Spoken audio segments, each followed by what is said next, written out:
Okay, well, thank you all for coming. So today I want to talk about a result in evolutionary game theory, the fitness beats truth theorem, which has interesting implications, I think, for epistemology and then also, sorry? Can you hear me? Now, yes. Now, yes? Yeah? Steve has a control. Okay, well, you turn me up if Yeah. I can't hear me. Yeah. Okay, so the fitness beats truth theorem is an interesting result in evolutionary game theory, which has implications for epistemology, and then also, as a further consequence, it also has implications for the theory of consciousness. And this is why I think this is interesting in the context of the present discussion. So the basis of what I want to talk about today are these two publications written by Donald Hoffman and his collaborators. The first one came out in 2015 called The Interface Theory of Perception.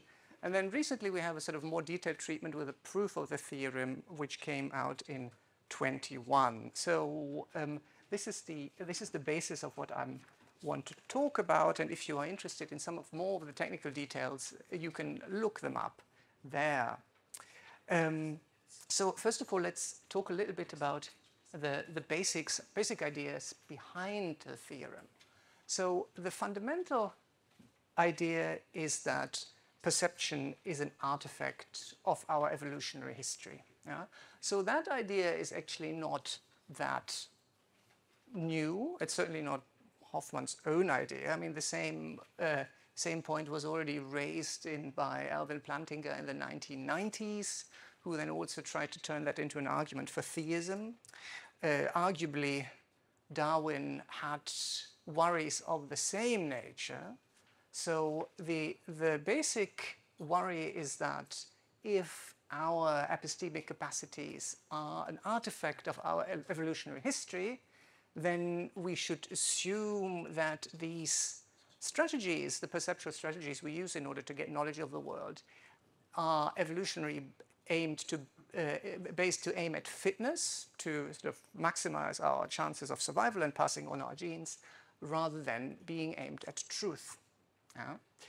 And we might think, well, in general, that's not a problem because what is conducive to our fitness is probably also the stuff that is true, right? So in order to survive in an environment, it has to be the case that evolution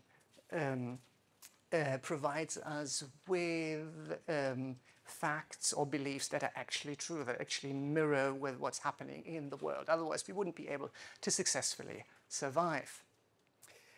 And the interesting point about the theorem I want to talk about today is the observation that aiming at fitness and aiming at truth don't always pull in the same direction. And surprisingly, they pull into the same direction very rarely.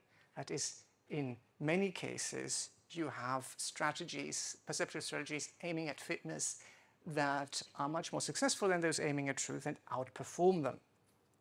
And so whilst this worry about the fact that all our evolutionary and epistemic capacities are actually derived from an evolutionary process that in itself doesn't have anything to do with truth or accurate representation, while this worry is quite old and probably goes back to Darwin himself, what is interesting about these results by Hoffman and his collaborators is that for the first time it gives us an idea of making these worries mathematically precise and seeing how big the problem actually is and to which extent this might be something that has consequences both for our view of how we know the world, of our view of epistemology, and also for our view of consciousness and what it means to represent the world in our mind. Okay, so to give you a brief example of what is meant by the idea that aiming at fitness and aiming at truth don't always pull in the same directions, I have a little diagram here which is one of the main examples that Hoffman and co. used to illustrate their points.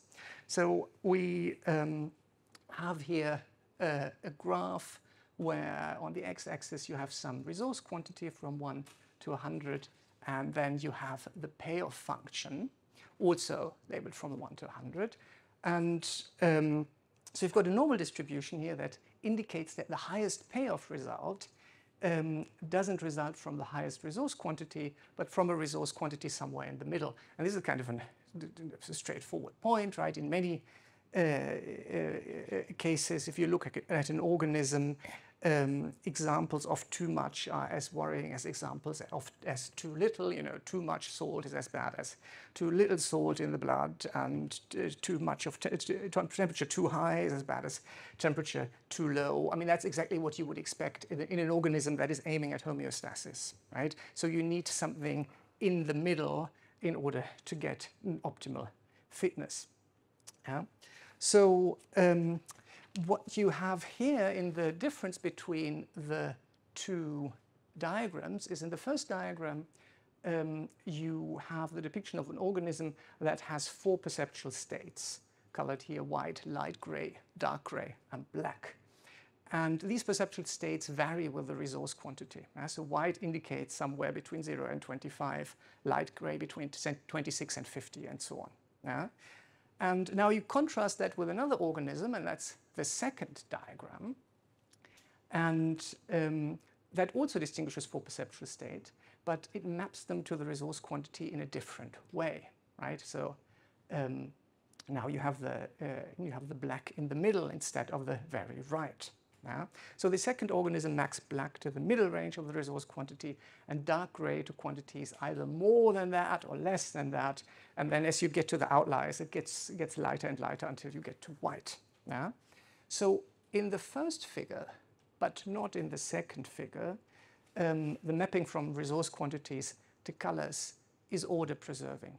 Right? So in the former, in the first one, every resource quantity mapped to white is smaller than any quantity mapped to light gray, which is smaller than anything mapped to dark gray, and so on and so on. However, in the second diagram, some resource quantities mapped to white are smaller than those mapped to light gray, and some are larger. In the second diagram, the mapping from payoff, rather than resource quantity, is order preserving. Any payoff mapped to white will be smaller than any payoff mapped to light gray, which in turn be smaller than any payoff mapped to dark gray, and so on. Now, this is an interesting scenario because it shows that perceptual setups that pick out different facts about the way the world is, or the world is anyway, in the sense of mapping it in an order-preserving way, do not necessarily coincide with setups picking out aspects of the world relevant for evolutionary fitness. So in this case, expected payoffs. So these latter are aspects of the world that can only be formulated by taking into account both the world as it is anyway and our relation to that world as an organism. Right? Okay, so this is a brief illustration of what is meant by the idea that aiming at fitness and aiming at truth can pull into different directions. That now leads us to the statement of the theory, or theorem itself, that I mainly want to talk about today. And it is, to put it in very general terms, it's saying that perceptual strategies aiming at fitness regularly outperform those aiming at truth. And more precisely, it says that if you have a specific perceptual space of size n across all possible fitness functions, then the probability that a fitness-only strategy dominates a truth-only strategy is n minus 1 over n. So as the perceptual space gets larger, as the n gets larger and larger, 1 over n gets smaller and smaller, and the probability that the fitness-only strategy dominates the truth-only strategy gets closer and closer to 1. So it becomes more and more certain that the fitness-only strategies actually do better than the truth-only strategies. Right. Okay. So this is in itself. This is purely mathematical results. Then what Hoffman does with that is use that as the main theoretical support for something he calls the interface theory. And the rough idea of the interface theory is that our perceptual world that we interact with is akin to a computer's graphical user interface insofar as it hides the mechanic of what's actually going on in the world behind some evolutionary designed interface that we can easily manipulate, right? So this idea of that we live in a kind of sort of virtual world, which is akin to this graphical user interface, is also not original with Hoffman either. So you'll find versions of that idea quite early in robotics, and Marvin Minsky has come up with something like that. Then Richard Dawkins discusses it as well. Then you find something similar in Thomas Metzinger and his phenomenal self model and so on. So there are various theorists of consciousness that pursue this idea, but here it is very much anchored in the idea of the fitness beats truth theorem, and the idea that because the fitness strategy aiming at fitness is going to, in most cases, dominate the strategy aiming at truth, therefore it's the case that evolution builds this kind of model in which we operate in such that we are completely unable to see beyond this. Yeah?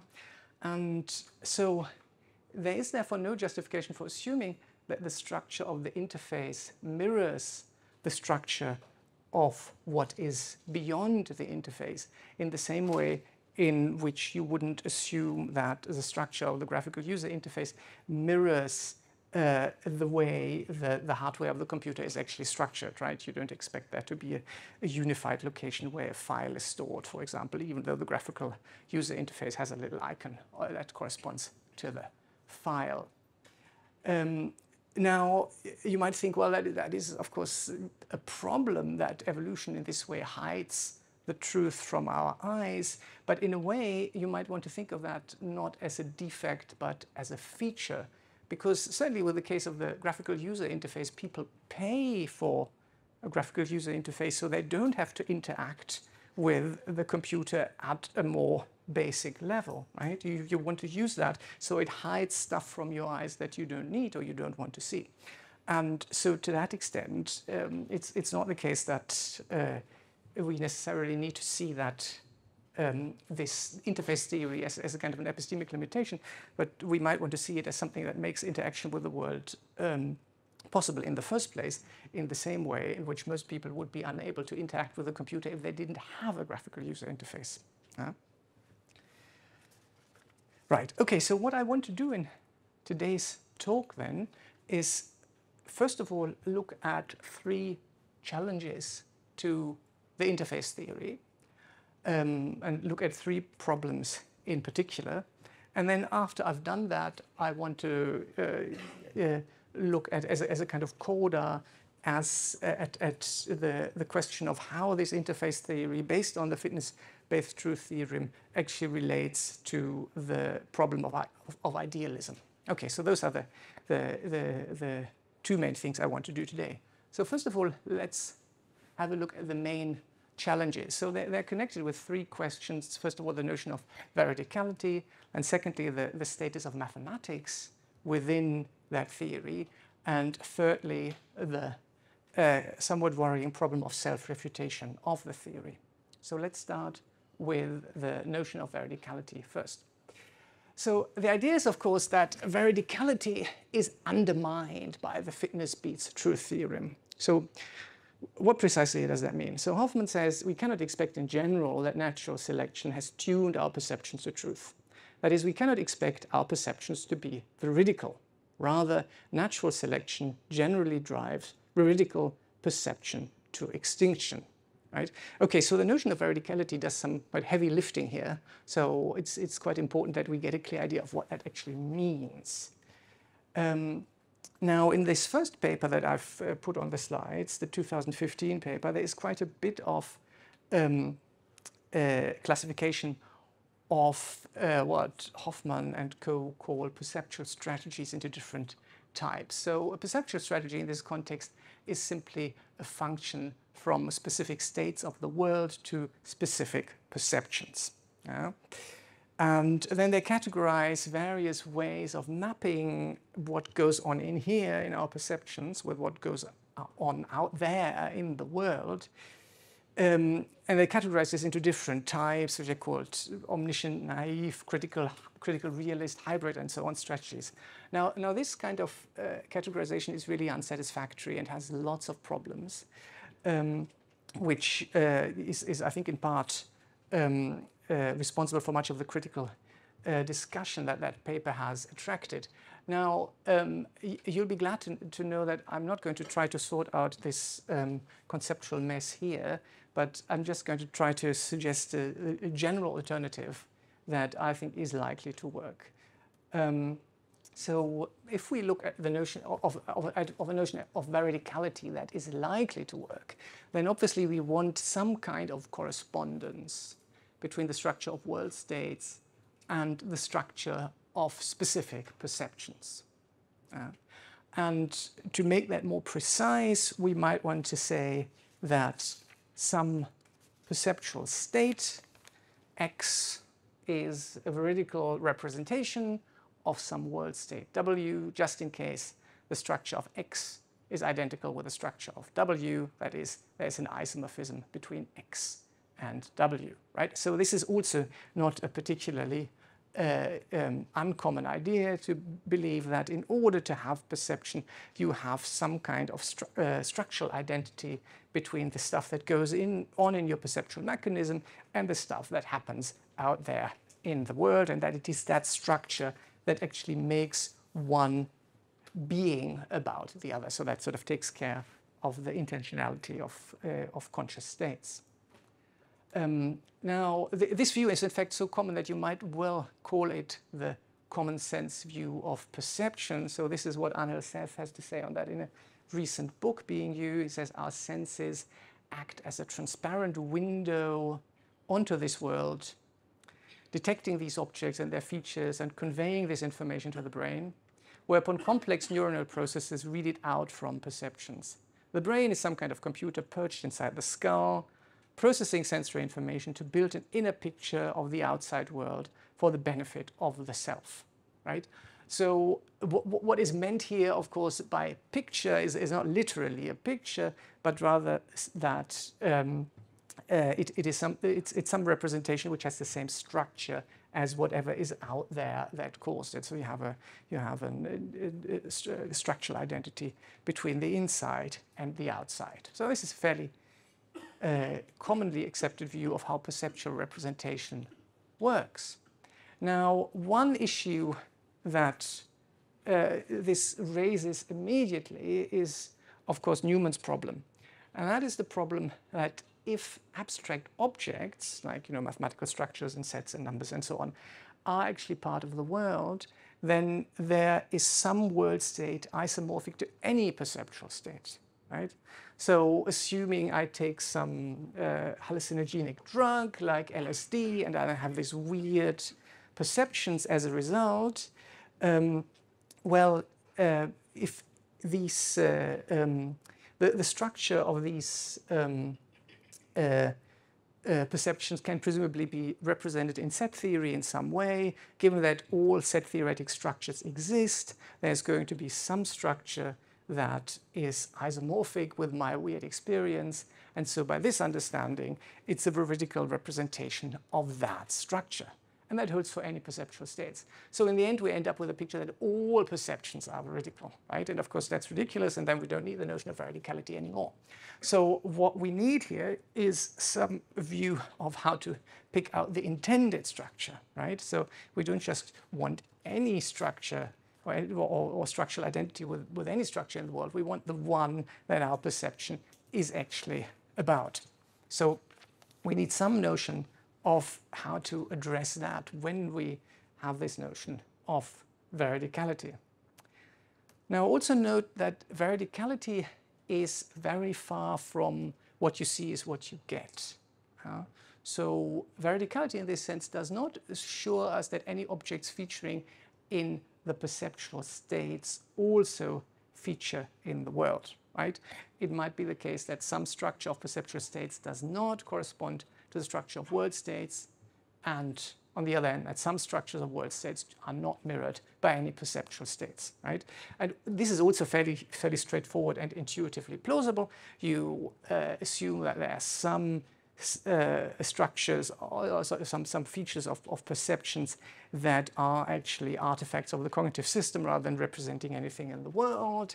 Say, for example, if you argue that there are no colors in the world, then you might want to say, okay, well, this is just an artifact of the system, but there are no colors out there, right? It's just something that is generated by the specific way our visual system works. Yeah? And given that we probably don't have cognitive access to the entirety of reality, there are also some structures of the world that are not mirrored by our perceptions, right? So assuming that we have veridical perception is certainly not assuming that what you see is what you get. In fact, a milder version that we might want to use is not the notion of isomorphism, but the notion of homomorphism. So we want to say that world states and perceptual states share some structure, so they're homomorphic. But even assuming that, so assuming that there must be some sort of shared structure between the structure of the world and the structure of our perceptions, even that does not guarantee that we know what this structure is, right? So we might think that, or we might be able to show that there must be something we get right about the world, because otherwise perception wouldn't work or representation wouldn't work. But that doesn't automatically tell us that we know what we get right about the world, right? So this is quite a different question. Yeah? But if we accept this notion of homomorphism, then we also accept the notion of some kind of deep link between perception and the world. And this notion of a deep link is the idea that world states and perceptual states are in parts structurally identical, and that this identity is not accidental, right? So that if evolution had not shaped our perceptive capacity to generate structurally identical representations, then we would not have survived or reproduced. So the idea here is that there is this link between being tuned to fitness and being tuned to truth that connects the two notions in such a way that if there wasn't some tuning to truth, so something we got right about the world, then we wouldn't be able to tune to fitness either. So we wouldn't be able to survive or reproduce having epistemic capacities that are evolutionarily developed. So in this context, veridicality then shows that we get something right about the external world, though we might not know what this something is. Okay, and so it's the important point to get at this stage is that it's this kind of deep link between perception and the world that is challenged by the fitness beats truth theorem, right?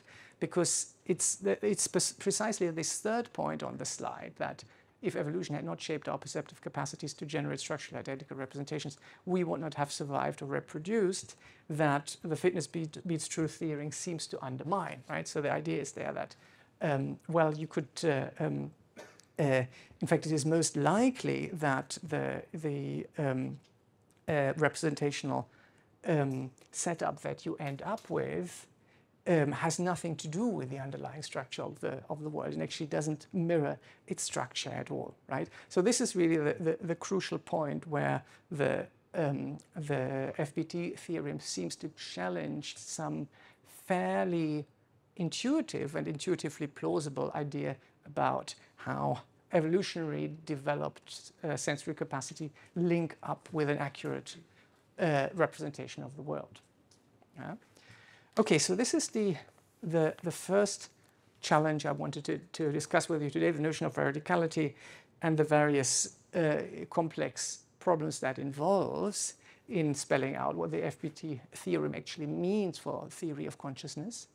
The second point I want to talk about is the status of mathematics and mathematical knowledge within that system.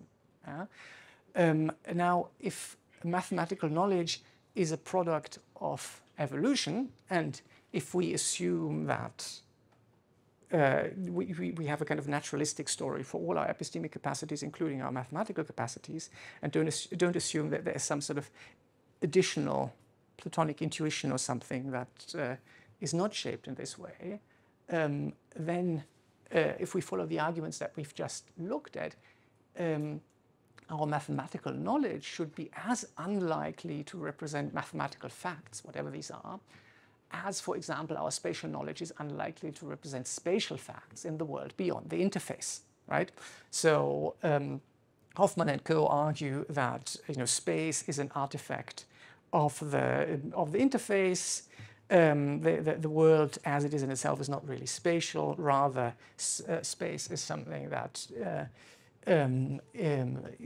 it's a form of representation we use because it's evolutionarily useful, or it's given to us by evolution because it helps our survival, right? But in the very same case, this very same point should hold about mathematics, right? So our mathematical knowledge should be as questionable as our geometrical knowledge when we assume that it is about a world beyond our perceptions.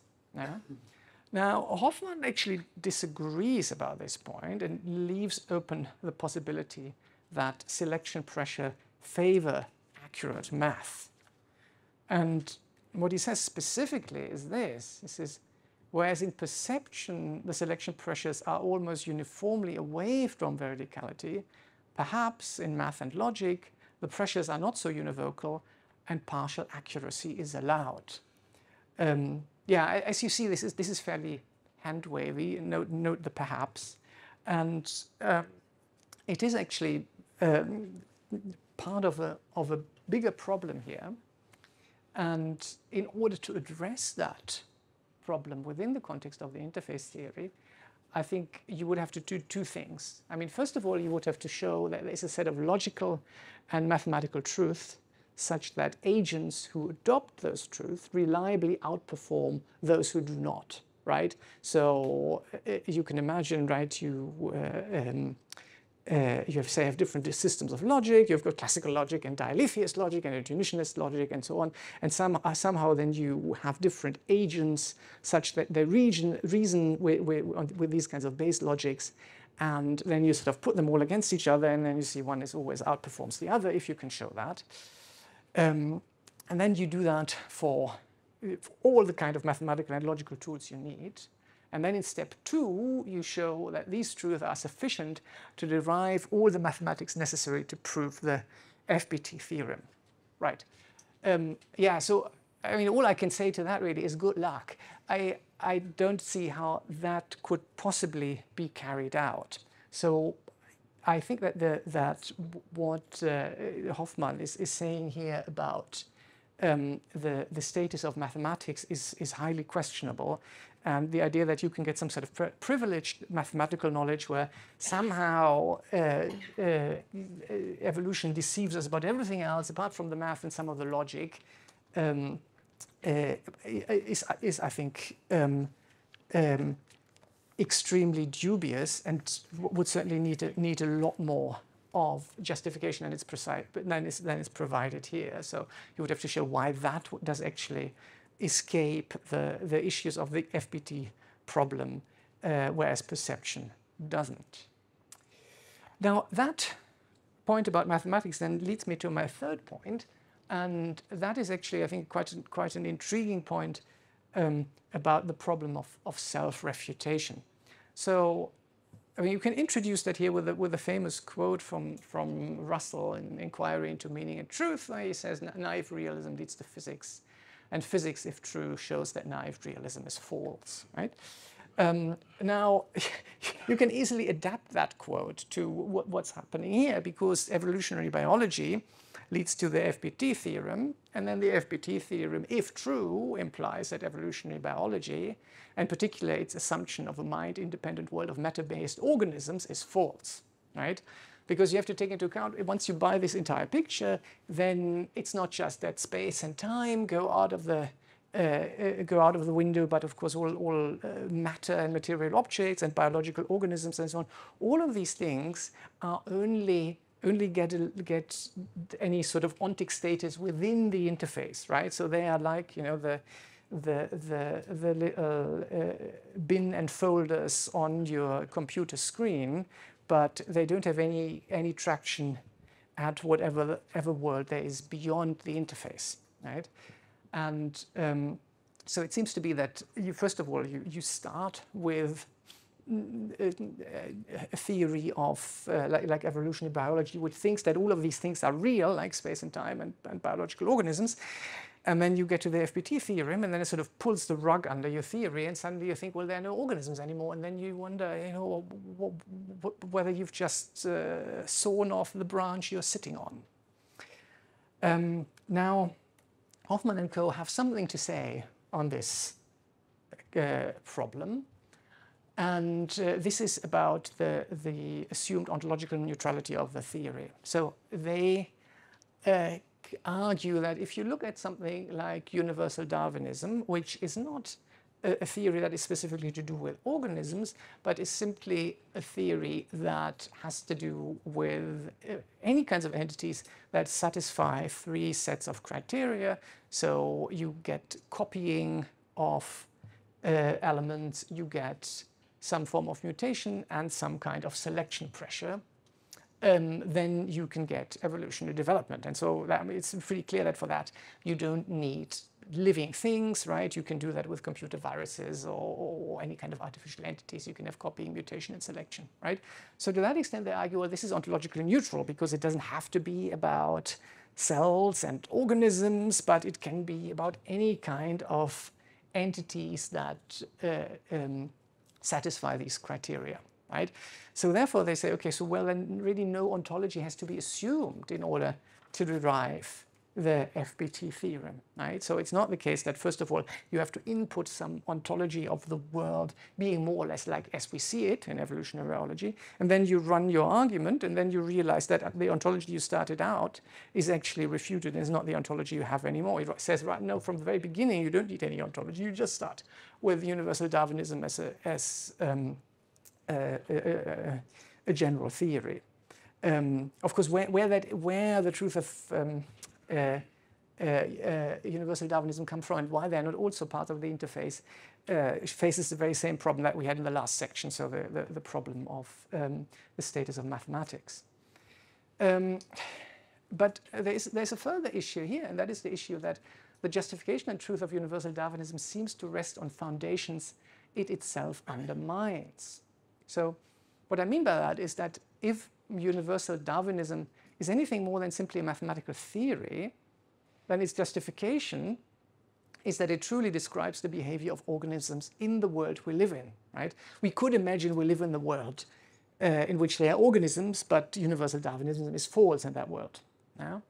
But if there are no organisms, then the justification for accepting universal Darwinism as a true theory in the first place disappears, right? Because then the question is, what is it a theory of? What are the entities it is true of? Because if it is a theory of any entities, then it might well be false of some entities as well. So that brings me to the fundamental question. And the fundamental question is that Hoffman assumes that parts, at least, of logic, mathematics, and universal Darwinism allow us to acquire some kind of knowledge that goes beyond the interface.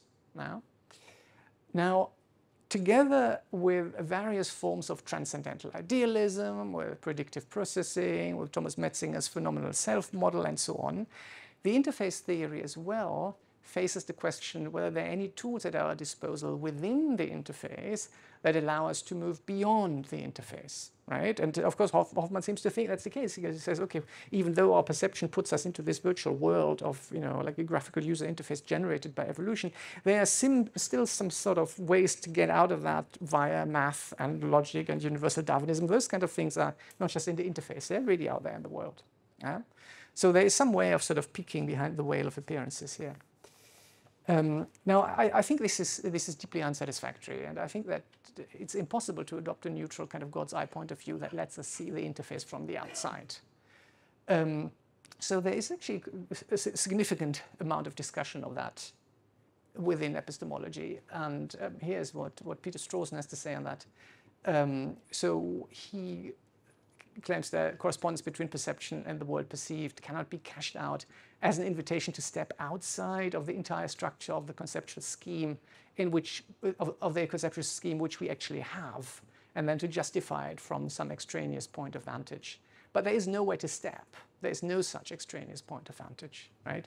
So to say, okay, to say, okay, so I can sort of step out of the interface and sort of look at it from neutral perspective to see how it actually relates to reality, is a bit like saying, okay, so like trying to take a water bubble out of water, right? So once you take the bubble out of the water, then the bubble is gone as well. So it's the whole setup that generates the entities that are within it, and you can't just move them out and think you still have the same kinds of entities.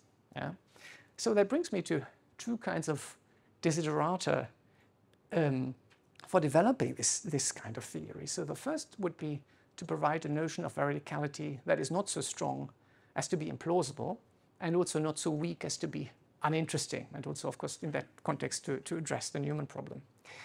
And secondly, it needs to drop the idea that some epistemic tools could allow us to access the noumenal world behind the interface, and actually then have something to say on why that doesn't lead us into a form of self-refutation, right? So I actually think that both of these problems are problems that can be addressed, and I think it's actually the FPT theorem actually raises very interesting prospects for epistemology. But I think in the way the theory has been developed so far, it's not there yet, and it certainly makes some assumptions that don't really work.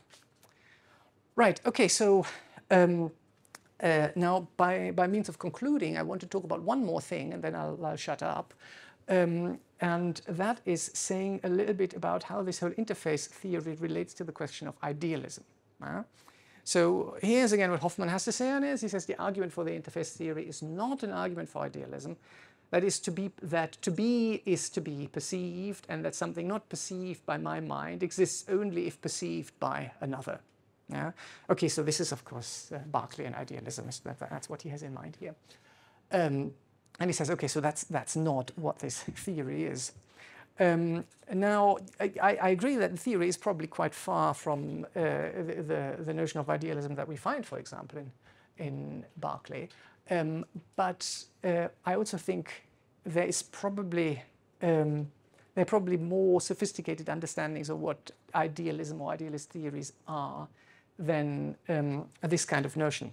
So I think in particular, if we can come up with a more sophisticated view of idealism, if we regard idealism, or I should rather say, the many kind of theories that we would like to group under idealist theories as satisfying three kinds of criteria.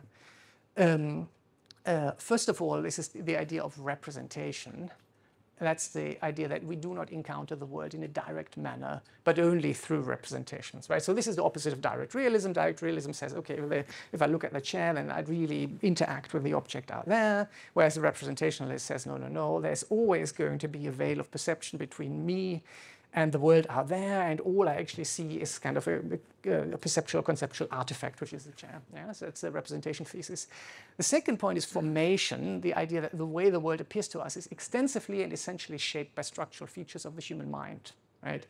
So that various structures that we have in our perception, say like time and space and causation and so on, are actually not things that we sort of get out of the world, but rather things that are features of the human mind that we then project outwards. And the third point is non-correspondence, the idea that there's no isomorphism between our experience and spatial temporal causal or mathematical structures exhibited by mind-independent object. So this third principle rejects the assumption of a world of mind-independent represented objects behind our representations that correspond, at least in broad structural outlines, to the entities featuring in contemporary physical and mathematical theories. As such, there are no spatial, temporal, causal, or mathematical structures out there which are isomorphic with the structure of our experience or with the structure of theoretically systematizing this experience. Right? Okay, and so the point I want to conclude on is that if you think that that is a fair representation of idealist theories, then Hoffman's interface theory satisfies all of those, right? And here's why. Okay, so first one is pretty straightforward representation, right? In the interface theory, that's the name, we only ever interact with the interface, right? We don't interact with the things in themselves. So it's clearly a representationalist theory. Secondly, it certainly incorporates the idea that structural features of the mind the structural features of the mind, not based on structural features of the represented, right? So the reason why the world appears in three-dimensional space to us, for example, and so the proponents of the interface theory argue, is because structural representations in this way constitutes an error-correcting code, representing information about fitness spread out in space, allows for redundancy, and hence for the detection and correction of transmission errors, right? So the idea is that we don't see the world as spatial because it's spatially out there. It's rather there's some sort of structural features of the human mind, or rather in this case, structural features of how information about fitness is best conveyed that then gets projected outwards, and it looks to us as if the world is spatial, even though it really isn't. Yeah? And the final point is non-correspondence. And in fact, the interface theory also only makes very minimal assumptions about the world behind the interface, right? Its proponents sometimes suggest that both the set of our experience and the set of our world states have a specific set theoretic structure, and what they say is that the structure they need is very minimal, that they form a measurable space, right? What that amounts to is essentially to say that for every set there is a complement, and for each finite collection of sets there is a set containing all their members, right? So this is pretty minimal, and this is required if we want to talk about the probabilities of world states and experiences, because talks of probabilities necessitates talks about events not happening, and so complementation and events happening together, and union, right? So you need complementation and union in order to talk about probabilities, and if these resources are not available, talk about the probability of some event happening cannot be properly formulated. Yeah?